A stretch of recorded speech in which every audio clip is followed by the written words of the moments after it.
All right, so what I have here is I am going to show you how to do a class virtually and in person where it's split. So I've created my event for my classroom, which in this way, this is Green Waves Digital Learning. So it's in my calendar for an event.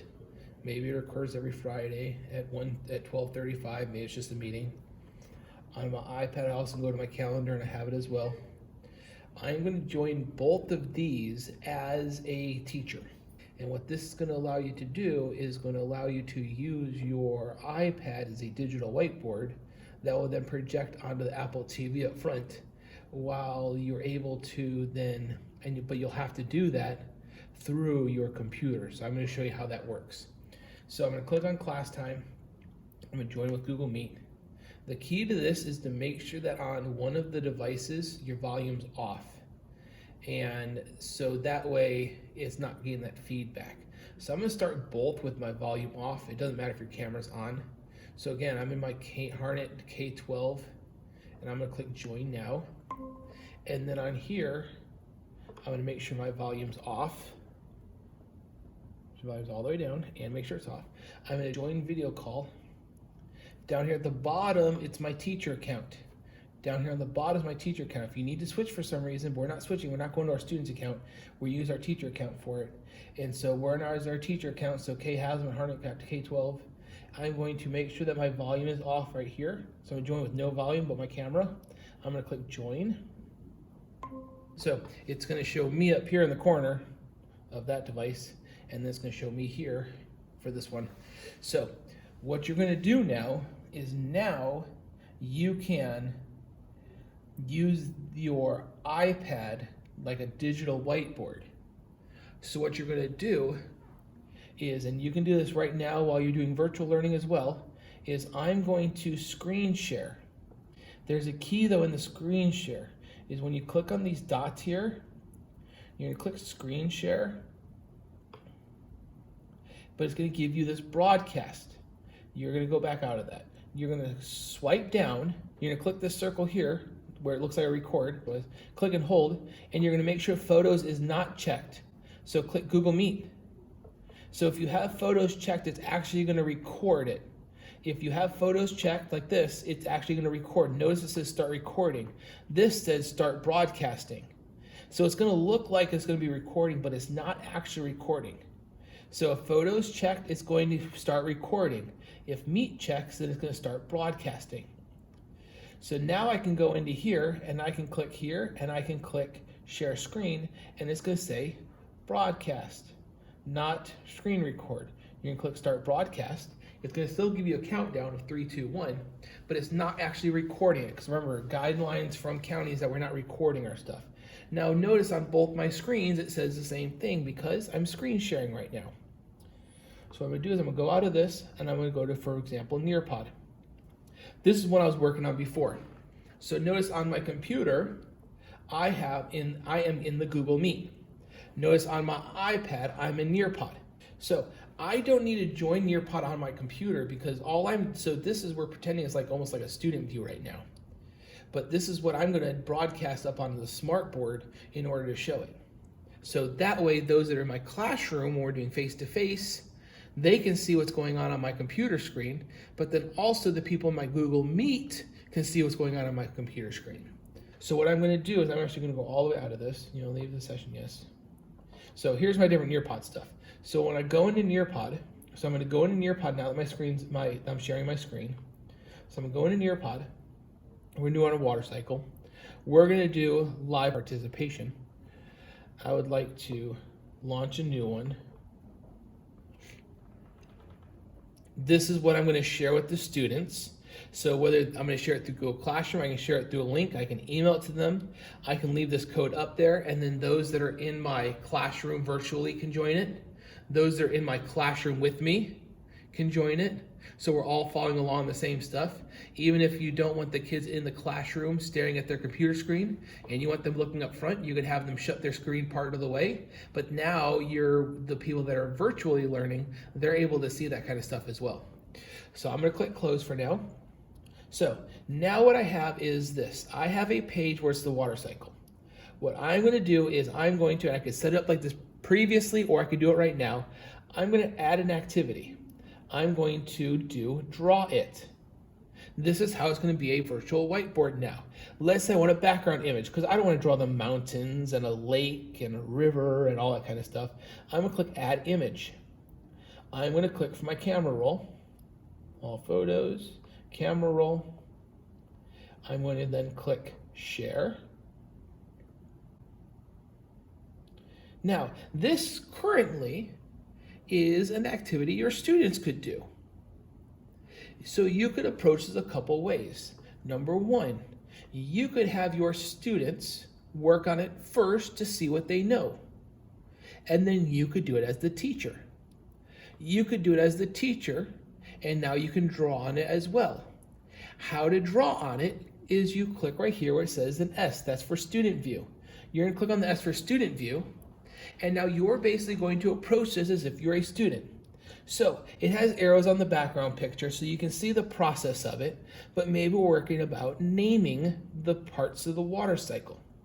So this here, so you could start with, hey, this is what we're gonna do. We're gonna name the water cycle. Someone tell me part of the water cycle.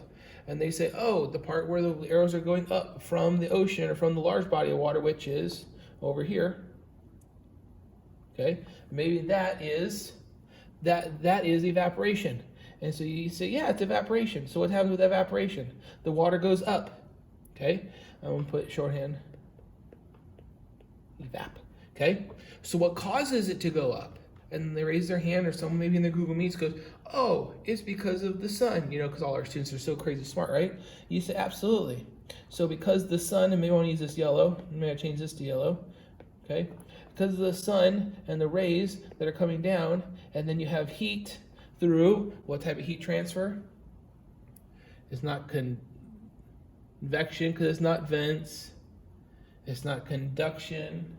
It's radiation, right? The sun radiates its energy down here, which then warms up the water.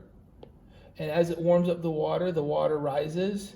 And then as it rises, it does what? Because it evaporates. It then condenses and becomes clouds. So now we're going to do some really cool clouds. Let's go here and we'll pick a color. Let's pick a gray color. It makes clouds, right? After it evaporates. And now it starts to rain, and the term for raining is what? Term for raining? Yes, Johnny says precipitation. Anybody disagree? No, it's precipitation. What are the types of precipitation? So, not continue to bore you with the crazy awesome water cycle that's all around us, okay?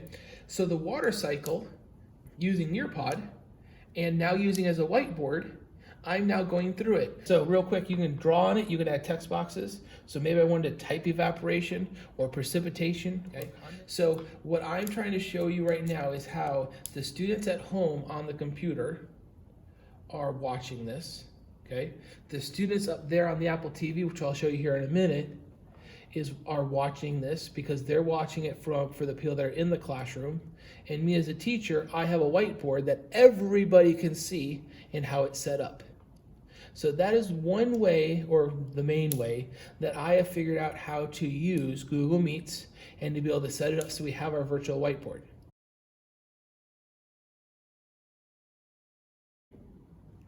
All right, so what I'm going to do here is show you how this whole thing works.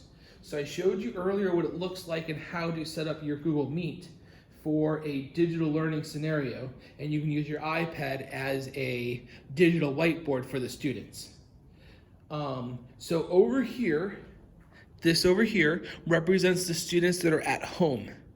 They're on the Google Meet because they need to see what's going on. Everywhere else, and the reason we have the Apple TV up right now is because that is going to be showing the people inside the classroom what I'm doing. So I can walk around the classroom with my iPad and I can draw on it like it's a whiteboard, and it's going to draw up there up front on my Apple TV screen that I'm going to mirror it to, but it's also going to share with the screen over here for the students that are at home learning. So this works whether we're learning virtually or whether we're working in the classroom or whether it's both. So that's the goal of this part of the video, is to show you how it works with both. So what I'm going to do is I'm going to share the screen of my iPad, because that's what I want as my digital whiteboard. I'm then going to, on my computer, mirror that screen up front. So this is where I'm going to be doing my work at, is on the iPad. As I share the screen of my iPad to the Google Meet, everybody gets to see what's going on, including my other teacher account, or the same teacher account, but the other one is logged in, which is on the computer. And I'm going to share or screen mirror this with the Apple TV. So it's kind of like those that are in the classroom are basically just watching the Google Meet feed, but they're not going to be able to see the students, because we're going to change it so it doesn't see other people. It's just going to be the spotlight. So this is how it's going to work. So on my iPad right now, I see a student. If I turn this camera on, then you'll see multiple students. You'll see all the students up here, and then you'll see one here, which is highlighted, which is actually that screen over there. I decided to make it a little fun. That's my son. So what I'm going to do is I'm going to go to the three dots like I've done before. I'm going to share screen. I'm going to make sure, if you didn't watch before, you're going to make sure that photo is not selected, and otherwise it'll say start recording. This doesn't say start recording, so start broadcasting. You're going to click there, so it says, so it's going to give you a countdown. 1. And now on this device and on that device, so at home and my teacher account, you see that I'm broadcasting. You see this screen. So what I'm going to do now here is I'm going to go to the top of my computer, and I'm going to AirPlay to the room that I'm in. 4892. And you should now see that same screen. So now you see there say, but now my student can see inside the meeting. If I go to the three dots over here to the far right, and then I click change layout, and then I click spotlight, it will now only see the one that's being mirrored. Now, because on this one, it still has that, that's why you see the stuff in the corner. But if I go out of here, it's now going to go out of there. There is a little bit of lag time. There's nothing we can do about that right now. We're doing the best of what we have. So now if I go into Nearpod, or let's say I want to draw, so I'm going to use Sketchbook. So I'm going to go to Sketchbook, and this is what I'll do with the water cycle. So notice, up front here, I'm going to go here, I'm going to go this, and I'm going to go to full screen. Okay. It sees me because that's the feed from this Google Meet that I'm on, but it doesn't show any of the students. Okay? So what I have now is I can teach the water cycle by drawing on my digital whiteboard.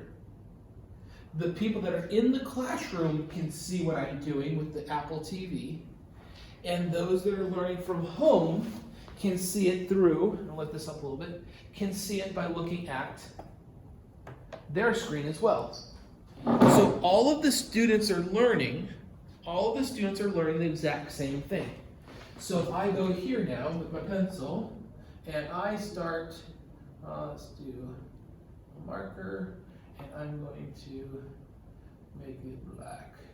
And I'm going to sit there and start talking about the process of the water cycle. I can talk about how the air rises, or the water rises as it evaporates, and because of the sun warming up the water, and then it condenses into clouds, which is what these scribbles were originally, and then it comes over here, and then it turns into rain, and that rain then falls down, and notice it's occurring up here on the Apple TV for my in-class students. It's occurring on the computer screen for the student that's at home, because I'm using my iPad as a digital whiteboard. So if you are doing virtual learning, the only thing you're removing from the equation is the Apple TV in your classroom. You are doing on your iPad, you're using it as a digital whiteboard. On here, you can see what's going on your computer. See the students, see feedback, that kind of stuff. And all the students are seeing what's going on at home on their computer. If we're all in the classroom, you're going to basically remove the Google Meets part. You're going to use your iPad as a digital whiteboard, and you're going to broadcast to the Apple TV, which is the simplest way to do all this if we're back in school. But if we are half remote and half in class, you have solved that problem of having them over here working at home. You have them up here learning in the classroom, all because you are using your devices and the setup of your devices so that you can do that. So that's water cycle. I can use this in Nearpod, I can use this with EduCreations, I can use all this stuff. Let's have a Nearpod. I can go over something there, and then I can change it and say, all right, now everybody open up your computers, in class and virtual. You're gonna go into Nearpod. We have a live lesson going on, or a self-paced lesson. Now you're gonna do a self-paced lesson. So all of this, the idea behind all of this is to use the tools to the best of our ability so that we can teach both the virtual learners and the in-class learners the same content to the best of our ability. So I hope all this makes sense when it comes to how there's a lot of moving parts, how it works together.